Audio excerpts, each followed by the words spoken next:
আজ জানাবো পশ্চিমবঙ্গ দেশ এবং বিদেশের বাছাই করা গুরুত্বপূর্ণ 50টি তাজা সংবাদ।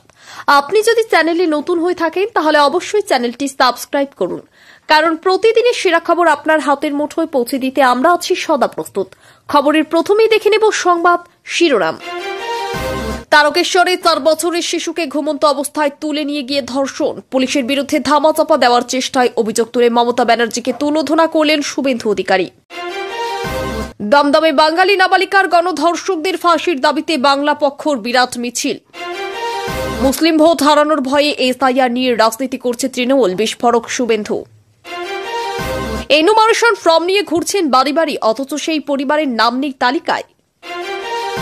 ভয় পাবো না, রুখে দাঁড়াবো, এসআইআর নিয়ে অনুব্রতর গলায় হুঁশিয়ারির সুর। রত্না না সত্যি, এসআইআর আবহে একের পর এক মৃত্যুতে বাড়ছে বিতর্ক। অভিষেকের বিরাট অ্যাকশন, বাংলায় এসআইআর আতঙ্কে মৃতদের পাশে দাঁড়াতে বিশেষ দল গঠন। ভূমিকম্পে কেঁপে উঠল আন্দামান ও নিকোবর, কতটা ভয়ঙ্কর ছিল কম্পন জানুন। বাসের সঙ্গে ডাম্পারের মুখোমুখি সংঘর্ষে হাওড়ার আমতায় আহত 25 যাত্রী। মুখ্যমন্ত্রী এনুমারেশন ফর্ম না ভরলে কি হতে পারে, কি বলছে নির্বাচন কমিশনের নিয়ম। শুভেন্দু অধিকারী একজন পাল্টিবাজ নেতা, এবার পার্থ ভৌমিকের নিশানায় বিধানসভার বিরোধী দলনেতা। চাঁদনী চকে সিএসসির অফিসে ট্রান্সফরমারে আগুন, বিস্ফোরক দমকলের চেষ্টায় নিয়ন্ত্রণে এলেও নেবেনি পুরোপুরি। দিলীপ ঘোষের বিস্ফোরক দাবি, এসআইআর আতঙ্কে মৃত্যুর ঘটনা তৃণমূল সমর্থিত অপ্রচার, ঘুষ দিয়ে মিথ্যে বলাচ্ছে শাসক দল। তৃণমূল এসআইআর থামানোর জন্য গল্প তৈরি করার চেষ্টা করছে, সুকান্ত মজুমদার। বর্তমানে এসে বৃহত্তর সনাতনী ঐক্য গড়ে তোলার আহ্বান জানালেন শুভেন্দু অধিকারী। অবশেষে গঠন হতে চলেছে বঙ্গ বিজেপির নতুন রাজ্য কমিটি, চলতি সপ্তাহেই ঘোষণা। ভোটার তালিকা সংশোধন বিতর্কে নতুন মোড়, এবার বিরুদ্ধে তৃণমূলের সঙ্গে যোগসাজশের অভিযোগ তুললেন সুকান্ত মজুমদার। ভোটাধিকার সহ সব অধিকার রক্ষার লড়াই করাই বামপন্থীদের কাজ, ব্যারাকপুরে সেলিম। এসআইআর 13 রাজ্যে কার্যকর, তৃণমূল অযথা বিতর্ক তৈরি করছে সুকান্ত মজুমদার। মুর্শিদাবাদে ফের দলবদল, তৃণমূল বাম কংগ্রেস ছেড়ে বিজেপিতে 160টি পরিবার। হুমায়ুন নতুন দল গড়লে 22 আসনে ক্ষতি তৃণমূলের, জিতবে বিজেপি, শুভেন্দু। ভোটের আগেই বিজেপিতে যোগ দিচ্ছেন অধীর, শুভেন্দুর মুখে ঢালাও প্রশংসায় বাড়ছে জল্পনা। তৃণমূলের পতনের ইঙ্গিত, হুমায়ুন নতুন দল ঘোষণা করতেই ভবিষ্যৎবাণী শুভেন্দুর। প্রত্যেক অনুপ্রবেশকারীকে আমরা দেশ থেকে তাড়াবো, বিহারে গিয়ে হুঁশিয়ারি শাহীর খোঁচা ভোট চুরির তথ্য নিয়েও। শুভেন্দুর নিশানায় মমতা, এসআইআর নিয়ে মানুষকে বিভ্রান্ত করছে তৃণমূল। 150 কিলোমিটার প্রতি ঘন্টা বেগে একটি দুর্যোগ আসছে, ধ্বংস নিশ্চিত এবং লক্ষ লক্ষ মানুষ আতঙ্কিত। কেউ ছিলেন 10 বছর, কেউ 20 বছর। এসআইআর শুরু হতেই উধাও দমদমের সাপুইপাড়ার বহু বাসিন্দা। 2 লক্ষ লোক, 4000 ভোটার, এসআইআর চাপে পালাচ্ছে অবৈধ বাংলাদেশি। 77 বছরেও সেতু নেই, মৃত্যুর মুখে 8000 গ্রামবাসী। ব্রিজ না হলে ভোট নয় দাবিতে অনর বিহারের 3 গ্রাম। এসআইআর আতঙ্কে মৃত্যু, মৃতদের পরিবারের সঙ্গে দেখা করে পাশে থাকার বার্তা শুভেন্দুর। বিএলওর বদলে ফর্ম বিলি করছেন তারাই আত্মীয়, ভিডিও ঘিরে বিতর্ক। তৃণমূল হয় টাকা খাইয়ে, না হয় ভয় দেখিয়ে আত্মহত্যার গল্প বানাচ্ছেন বিস্ফোরক দিলীপ। মহুয়ার বিবাহ বাসর বনাম শিশুকন্যার ধর্ষণ, পুলিশি ব্যবস্থাকে কটাক্ষ অগ্নিমিত্রা পালের। ভোটের আগে বিজেপির অন্দরে বাড়ছে ক্ষোভ, বাংলার মন বুঝতে ব্যর্থ গেরুয়া শিবির, বিস্ফোরক মন্তব্য, জোর জল্পনা।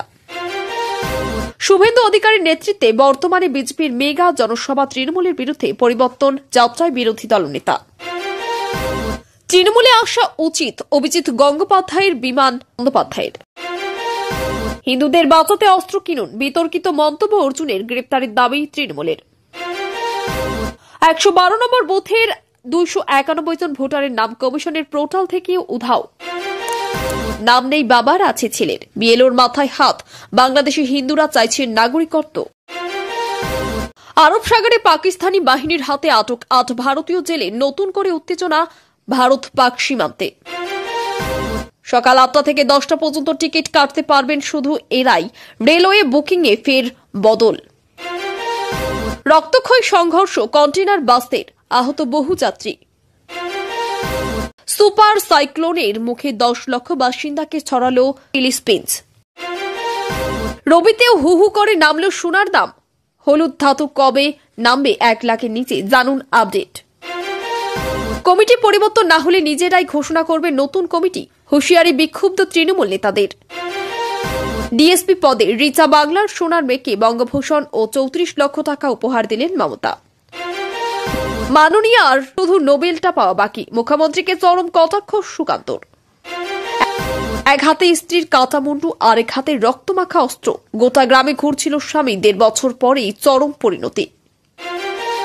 জিতলে টাটাকে ফিরিয়ে আনবে বিজেপি প্রতিশ্রুতি, শুভেন্দুর স্মরণ করালেন রতন টাটার শুভ এম ব্যাক এম মন্তব্য।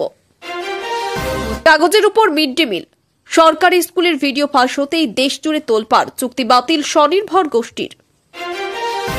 এসআইআর নিয়ে দুশ্চিন্তার আবহের মধ্যেই নাগরিকদের জন্য সুখবর, জমি বাড়ি রেজিস্ট্রেশনের সঙ্গে মিউটেশন এখন থেকে স্বয়ংক্রিয়। মামার পাশে শুয়েছিল ভাগ্নি, রাতের অন্ধকারে ভয়ঙ্কর ঘটনা, বাদ গেল না মামিও। ভারতের প্রতি অশ্রুতা করুণা, নইলে শেখ হাসিনা মোহাম্মদ ইউনূসের প্রতি তীব্র ভাষায় কটাক্ষ করলেন। খুন হয়ে যেতে পারি, আশঙ্কার সুর তেজ প্রতাপের গলায়। প্রত্যেকেই শত্রু ঠাউরাচ্ছেন লালুর তাজ্যপুত্র। জোটের জল্পনা উড়িয়ে বিরাট মন্তব্য প্রশান্ত কিশোরের। অভিষেকের টিম গঠন শুধুই রাজনীতি, দিলীপ ঘোষের কটাক্ষ। মমতার এসআইআর বিরোধিতাতে কাজকলা দেখিয়ে ফের রাস্তায় বিজেপি নেতৃত্বে বাক শুভেন্দুর। তৃণমূল হয় টাকা খাইয়ে, না হয় ভয় দেখিয়ে আত্মহত্যার গল্প বানাচ্ছেন বিস্ফোরক দিলীপ। নারকীয় কাণ্ড, 4 বছরের শিশুকে অপহরণের পর ধর্ষণ, পুলিশ অভিযোগ নিতে অস্বীকার করায় তীব্র নিন্দা কেন্দ্রীয় মন্ত্রীর। এতক্ষণ শুনছিলাম সংবাদ শিরোনাম, এবার আসছি খবরের বিস্তারিত। এর আগে একটি ছোট্ট রিকোয়েস্ট, আপনি যদি এই চ্যানেলে নতুন হয়ে থাকেন তাহলে চ্যানেলটিকে অবশ্যই সাবস্ক্রাইব করুন। দমদমে এক নাবালিকা গণধর্ষণের শিকার হওয়ার ঘটনায় এলাকা জুড়ে তীব্র উত্তেজনা তৈরি হয়। ঘটনার পর থেকেই সাধারণ মানুষ ও বিভিন্ন সংগঠন ক্ষোভ প্রকাশ করতে শুরু করে। এই ঘটনায় দ্রুত তদন্ত ও দোষীদের কঠোর শাস্তির দাবিতে বাংলা পক্ষ একটি বড় মিছিলের আয়োজন করে। বহু মানুষ এতে অংশ নেন এবং পুলিশের ভূমিকা ও এলাকায় নিরাপত্তা ব্যবস্থা নিয়ে প্রশ্ন তোলেন। মিছিল থেকে দাবি ওঠে চার্জশিট দ্রুত আদালতে জমা দিতে হবে, বিচার প্রক্রিয়া দ্রুত শুরু করতে হবে এবং ভবিষ্যতে এমন ঘটনা রুখতে এলাকা জুড়ে আলো, সিসিটিভি ও টহলদারির সংখ্যা বাড়াতে হবে। পাশাপাশি নাবালিকার পরিবারের সুরক্ষা নিশ্চিত করার কথাও তুলে ধরা হয়। এসআইআর নিয়ে রাজ্য জুড়ে চলা বিতর্কের মধ্যে শুভেন্দু অধিকারী অভিযোগ করেন যে তৃণমূল মুসলিম ভোট ধরে রাখার জন্য ইচ্ছাকৃতভাবে মানুষের মধ্যে ভীতি ছড়াচ্ছে। তার মতে এসআইআর নতুন কোনো পদ্ধতি নয় এবং বহু রাজ্যে এটি দীর্ঘদিন ধরেই কার্যকর রয়েছে, তাই পশ্চিমবঙ্গে এটি নিয়ে আতঙ্কের কোনো কারণ নেই। তিনি জানান, ভুল তথ্য ছড়িয়ে সাধারণ মানুষকে বিভ্রান্ত করা হচ্ছে এবং এটি রাজনৈতিক স্বার্থে করা হচ্ছে। বিজেপি এই পরিস্থিতিতে মানুষের কাছে প্রকৃত তথ্য পৌঁছে দিতে প্রচার ও বৈঠক বাড়ানোর পরিকল্পনা করছে। এই অভিযোগের পর রাজনৈতিক উত্তেজনা আরও বেড়েছে এবং শাসক বিরোধী দ্বন্দ্ব তীব্র হয়েছে।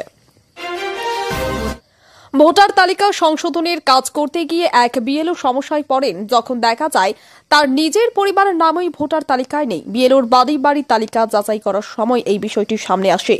ঘটনাটি প্রকাশ পেতে স্থানীয় মানুষ প্রশাসনিক ভুল ও তালিকা তৈরির নির্ভুলতা নিয়ে সন্দেহ প্রকাশ করেন। অনেক বাসিন্দা বলেন, এই ভুল যদি দায়িত্বে থাকা কর্মীর সঙ্গেই হয় তাহলে সাধারণ মানুষের তালিকায় ভুল থাকার সম্ভাবনা আরও বেশি। নির্বাচন কর্তৃপক্ষ জানায় এটি প্রযুক্তিগত বা মানসিক ত্রুটি হতে পারে এবং দ্রুত খতিয়ে দেখে সংশোধন করা হবে। এই ঘটনার পর এলাকায় আরও বাসিন্দা তাদের নাম পরীক্ষা করতে শুরু করেন যাতে তারা তালিকা থেকে বাদ না পড়েন। এসআইআর বিতর্কের মাঝে রাজ্যে কয়েকজন মানুষের মৃত্যুর পর রাজনৈতিক অস্থিরতা আরও বাড়ে। বিরোধীরা দাবি করে আতঙ্কে পরে এই ঘটনাগুলি ঘটেছে, আর শাসক দলের তরফে দাবি করা হয়েছে যে ভুল ব্যাখ্যা ও গুজব ছড়িয়ে মানুষকে বিভ্রান্ত করা হচ্ছে। এই পরিস্থিতিতে অভিষেক বন্দ্যোপাধ্যায়ের তত্ত্বাবধানে তৃণমূল একটি বিশেষ দল তৈরি করে। এই দলের সদস্যরা আক্রান্ত পরিবারগুলোর সঙ্গে দেখা করছেন, তাদের বক্তব্য শুনছেন এবং প্রয়োজনে আইনি ও আর্থিক সহায়তা দিচ্ছেন। পাশাপাশি তালিকা সংশোধন বা কাগজপত্র জটিল হলো কিভাবে তা সমাধান করা হয় সে বিষয়েও সাহায্য করেছেন। এই ঘটনাকে কেন্দ্র করে রাজনৈতিক চাপানুতোর আরও বাড়ছে। আন্দামান ও নিকোবর দ্বীপপুঞ্জের সমুদ্রের নিচে কেন্দ্রস্থল নিয়ে আকস্মিক ভূমিকম্প অনুভূত হওয়ায় বাসিন্দারা ভীত হয়ে পড়েন। মাঝারি মাত্রার কম্পন হলেও মানুষ আতঙ্কে বাড়ি ছেড়ে খোলা জায়গায় চলে যান। প্রশাসন জানিয়েছে এখন পর্যন্ত কোনো বৃহৎ ক্ষয়ক্ষতির খবর নেই। শুধু কয়েকটি বাড়ির দেওয়ালে হালকা ফাটল দেখা গেছে, কিন্তু এলাকায় সাময়িকভাবে বিদ্যুৎ বিঘ্ন ঘটে। জরুরি পরিষেবা বিপর্যয় মোকাবিলা বাহিনী ও প্রশাসন এলাকা জুড়ে নজরদারি বাড়িয়েছে এবং সতর্ক বার্তা জারি করেছে যে পরবর্তী কয়েক ঘন্টায় আফটার শক অনুভূত হতে পারে। উপকূলবর্তী এলাকাগুলোতে বাড়তি নজরদারি চলছে এবং বাসিন্দাদের সতর্ক থাকতে বলা হচ্ছে। হাওড়ার আমতায় একটি বাস ও ডাম্পারের মুখোমুখি সংঘর্ষে ব্যাপক চাঞ্চল্য তৈরি হয়। বাসটি হাওড়া থেকে আমতা যাওয়ার পথে হঠাৎই উল্টো দিক থেকে আসা একটি ডাম্পারের সঙ্গে ধাক্কা খায়। সংঘর্ষ এতটাই তীব্র ছিল যে বাসের সামনের অংশ চূর্ণ বিচূর্ণ হয়ে যায় এবং ভেতরের যাত্রীরা ছিটকে পড়েন। ঘটনাস্থলে যাত্রীরা আতঙ্কে চিৎকার শুরু করেন। স্থানীয় মানুষজন এবং রাস্তা দিয়ে যাতায়াতকারী অন্যান্য গাড়ির চালকরা উদ্ধার কাজে এগিয়ে আসেন। মোট 25 জন যাত্রী আহত হন, যাদের মধ্যে কয়েকজনের অবস্থা উদ্বেগজনক। পরে পুলিশ ও দমকলের সাহায্যে আহতদের আমতা গ্রামীণ হাসপাতালে নিয়ে আসা হয়। দুর্ঘটনার প্রকৃত কারণ জানতে পুলিশ ডাম্পার চালককে খুঁজছে এবং রাস্তা থেকে ক্ষতিগ্রস্ত যান সরিয়ে যান চলাচল স্বাভাবিক করা হচ্ছে। এসআইআরকে কেন্দ্র করে রাজ্যে যে মৃত্যুর ঘটনা নিয়ে আলোচনা চলছে তা শাসক দলের অপ্রচার। কিছু মানুষকে ভয় দেখিয়ে বা প্রলোভন দেখিয়ে মিথ্যা অভিযোগ দিতে বাধ্য হচ্ছে, যাতে শাসক দলের বিরুদ্ধে জনমত তৈরি হয়। তিনি দাবি করেন ভুয়ো আতঙ্ক ছড়িয়ে রাজনৈতিক সুবিধা নেওয়ার চেষ্টা চলছে এবং মানুষকে বিভ্রান্ত করতে অপপ্রচার ব্যবহার করা হচ্ছে। দিলীপ ঘোষের বক্তব্য অনুযায়ী এইসব ঘটনার সঙ্গে বাস্তব এসআইআর প্রক্রিয়ার কোনো সম্পর্ক নেই। বিজেপির পক্ষ থেকে বলা হয়েছে এই ধরনের অভিযোগের সঠিক তদন্ত হওয়া জরুরি, যাতে বোঝা যায় কোথা থেকে গুজব ছড়ানো হচ্ছে এবং কারা তা রাজনৈতিকভাবে ব্যবহার করছে। অন্যদিকে তার এই বক্তব্য রাজনৈতিক প্রতিক্রিয়া আরও তীব্র হয়েছে। বর্ধমানের একটি ধর্মীয় অনুষ্ঠানে শুভেন্দু অধিকারী উপস্থিত হয়ে বৃহত্তর সনাতনী ঐক্য গড়ে তোলার আহ্বান জানান। তিনি বলেন, সমাজের রাজনৈতিক বিভাজন বাড়লেও সাংস্কৃতিক ও ধর্মীয় ঐক্য বজায় রাখতে মানুষকে সামনে আসতে হবে। স্থানীয় সাধু সন্ন্যাসী সংগঠনের সদস্য এবং সাধারণ মানুষ উপস্থিত ছিলেন। শুভেন্দু বলেন, সনাতন সমাজের ঐতিহ্য ও মূল্যবোধকে রক্ষা করতে হলে মানুষের মধ্যে ঐক্য অত্যন্ত গুরুত্বপূর্ণ। তিনি রাজনৈতিক বিষয় থেকেও এই প্রসঙ্গকে আলাদা রাখতে বলেন। সেই সঙ্গে অভিযোগ করেন, রাজ্যে বিভিন্ন জায়গায় সনাতন সংস্কৃতিতে অপমান করার চেষ্টা হয়েছে এবং তার বিরুদ্ধে সবাইকে একজোট হওয়া উচিত। সভা শেষে আয়োজকদের সঙ্গে শুভেন্দু আলোচনাও করেন। হুমায়ুন কবির নতুন রাজনৈতিক দল সংগঠনের ঘোষণা করার সঙ্গে সঙ্গেই রাজনৈতিক মহলে বড় সাড়া পড়ে। শুভেন্দু অধিকারী দাবি করেন, হুমায়ুন দল তৈরি হলে তৃণমূলের বেশ কিছু আসনে ক্ষতি হতে পারে এবং ভবিষ্যতে বিজেপি সেই আসনগুলোতে এগিয়ে যেতে পারে। তার বক্তব্য অনুযায়ী তৃণমূলের একটি অংশ হুমায়ুনের কাছাকাছি এবং তারা অসন্তুষ্ট, ফলে নতুন দল গঠনের ফলে ভোটের প্রভাব পড়বে। তিনি আরও জানান, এই পরিস্থিতিতে রাজ্য রাজনীতিতে তৃণমূল দুর্বল হচ্ছে এবং মানুষের মধ্যে শাসক দলের প্রতি অসন্তোষ তৈরি হচ্ছে। অন্যদিকে তৃণমূলের পক্ষ থেকে বলা হয়েছে এই দাবি ভিত্তিহীন এবং এতে তাদের ভোট ব্যাংকে কোনো প্রভাব পড়বে না। এসআইআর নিয়ে রাজ্যে যে তীব্র বিতর্ক চলছে তার মধ্যে শুভেন্দু অধিকারী দাবি করেন যে তৃণমূল ইচ্ছাকৃতভাবে মানুষের মধ্যে বিভ্রান্তি ছড়াচ্ছে।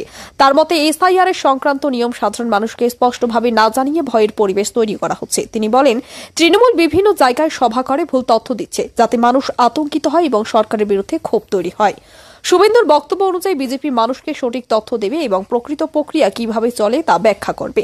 তিনি আরও জানান, রাজ্যের বেশ কিছু জায়গায় ভুল তথ্যের কারণে মানুষ উদ্বিগ্ন হয়ে পড়েছেন এবং বিরোধী দল হিসেবে তারা এই বিভ্রান্তি দূর করতে উদ্যোগ নেবেন। দমদমের সাপুই পাড়ায় দীর্ঘদিন ধরে বসবাসকারী বহু মানুষের হঠাৎ উধাও হয়ে যাওয়া স্থানীয়দের মধ্যে আতঙ্ক তৈরি করেছে। কেউ 10 বছর ধরে, কেউ 20 বছর ধরে সেখানে থাকলেও এসআইআর প্রক্রিয়া শুরু হতেই অনেক পরিবার নিজেদের ঘর খালি করে অন্যত্র চলে গেছে বলে প্রতিবেশীরা জানান। এলাকার বাড়িঘর তালাবন্ধ অবস্থায় পাওয়া যায় এবং বেশ কয়েকজনের মোবাইল নম্বর বন্ধ। স্থানীয়দের ধারণা, নথিপত্র ঠিক না থাকার আশঙ্কায় এই পরিবারগুলি এলাকা ছাড়া হয়েছে।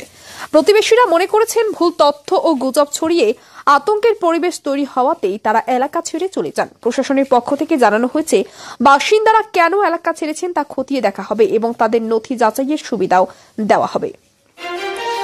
সুকান্ত মজুমদার মুখ্যমন্ত্রীকে উদ্দেশ্য করে তীব্র কটাক্ষ করেন। তিনি দাবি করেন, রাজ্যে বিভিন্ন প্রকল্প নিয়ে মুখ্যমন্ত্রী যে বক্তব্য রাখছেন তাতে মনে হচ্ছে এখন শুধু নোবেল পাওয়া বাকি। তার কথায়, বিভিন্ন সরকারি প্রকল্পকে এমনভাবে প্রচার করা হচ্ছে যেন জাতীয় ও আন্তর্জাতিক স্বীকৃতি পাওয়া খুবই স্বাভাবিক। সুকান্তর অভিযোগ, প্রশাসনের কাজকে অতিরিক্ত প্রচারের মাধ্যমে রাজনৈতিক সুবিধা নেওয়ার চেষ্টা চলছে। তার মতে, সাধারণ মানুষের প্রকৃত সমস্যা ও দুর্দশা আড়াল করে বড় বড় দাবি করা হচ্ছে। এই মন্তব্যকে কেন্দ্র করে রাজনৈতিক চাপানোতর আরও তীব্র হয়। মুখ্যমন্ত্রী যদি এনুমারেশন ফর্ম না ভরার সিদ্ধান্তে অটল থাকেন তবে এর আইনি প্রভাব কি হতে পারে, এই প্রশ্নে নির্বাচন কমিশনের নিয়মের দিকে নজর পড়ে। কমিশনের সূত্রে জানা যায়, ফর্ম না ভরলে তার নথিভুক্ত হবে। গৃহস্থের পক্ষ থেকে তথ্য প্রদান না করা হিসেবে এমন ক্ষেত্রে সংযোজন বা বাদ দেওয়া সবটাই কর্মকর্তাদের মাঠে পর্যায়ের যাচাইয়ের উপর নির্ভর করবে। যদিও ভোটাধিকার তাতে তৎক্ষণাৎ বাতিল না হয়, তবে কিছু ক্ষেত্রে নথির অসঙ্গতি দেখা দিলে বিভ্রান্তি তৈরি হতে পারে। প্রশাসন জানিয়েছে, প্রকৃত তথ্য যাচাই নিশ্চিত করার জন্য ফর্ম পূরণ করাই সবচেয়ে সুবিধাজনক এবং পরিষ্কার পদ্ধতি। মানুষের মধ্যে ভুল বোঝাবুঝি বা ভয় দূর করতে ব্যাখ্যামূলক বিজ্ঞপ্তি জারি করার কথাও ভাবা হয়েছে। মুর্শিদাবাদে ফের বড়সড় দলবদলের ঘটনা ঘটে। তৃণমূল, বাম ও কংগ্রেস ছেড়ে মোট 160টি পরিবার বিজেপিতে যোগ দেয়। যোগদান অনুষ্ঠানে রাজ্য বিজেপি নেতারা বলেন, এলাকায় রাজনৈতিক দমন পীড়ন, বেকারত্ব, স্থানীয় সমস্যাগুলি দীর্ঘদিন উপেক্ষিত থাকার কারণে মানুষ অসন্তুষ্ট ছিলেন। বিজেপি নেতৃত্ব দাবি করেন, বিভিন্ন গ্রামে তৃণমূলের প্রতি মানুষের আস্থা কমছে এবং বিরোধী শক্তি হিসেবে বিজেপিকে বিকল্প হিসেবে দেখছেন অনেকেই। নতুন যোগদানকারীরা বলেন, তারা উন্নয়ন, নিরাপত্তা এবং স্বচ্ছ প্রশাসন চান। তৃণমূলের পক্ষ থেকে দাবি করা হয়েছে, এই দলবদল রাজনৈতিকভাবে খুব গুরুত্বপূর্ণ নয় এবং এটি শুধুই দেখানোর রাজনীতি। পশ্চিমবঙ্গের শিল্পোন্নয়ন নিয়ে আলোচনার সময় শুভেন্দু অধিকারী বলেন, বিজেপি ক্ষমতায় এলেই টাটা আবার রাজ্যে ফিরবে। তিনি রতন টাটার পুরনো মন্তব্যের উল্লেখ করেন, যেখানে গুড এম ব্যাড এম নিয়ে তৎকালীন রাজনৈতিক পরিস্থিতি প্রসঙ্গ উঠে এসেছিল। শুভেন্দুর বক্তব্য অনুযায়ী রাজ্যের বর্তমান পরিবেশ বড় শিল্প গড়া কঠিন হয়ে পড়ছে এবং শিল্প কারখানা গড়ার জন্য প্রশাসনিক সহায়তা পর্যাপ্ত নয়। তিনি বলেন, সিঙ্গুর থেকে টাটাগাড়ি প্রকল্প চলে যাওয়ার ক্ষতি আরও রাজ্য পূরণ করতে পারেনি। বিজেপির দাবি, নতুন শিল্পনীতি ও স্থিতিশীল পরিবেশ দিলে তারা বড় শিল্পপতিদের রাজ্যে ফিরিয়ে আনতে সক্ষম হবে। অন্যদিকে শাসক দল বলছে, রাজ্যে যথেষ্ট বিনিয়োগ হচ্ছে এবং এই দাবি একেবারেই ভিত্তিহীন।